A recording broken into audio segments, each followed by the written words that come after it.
এই রেস্টুরেন্টে এসে একটা পুরনো অনেক পুরনো স্মৃতি তাজা হয়ে গেল। আগে মনে ছিল না,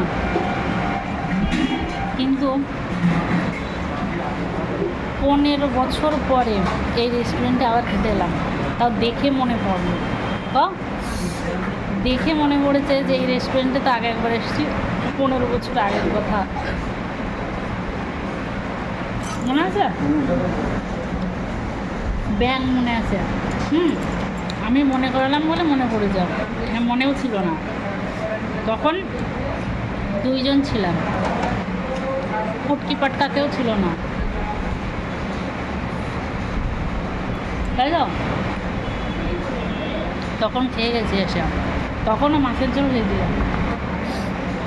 আরে আমার তো কোনো মনেই নেই, জিজ্ঞেস করতে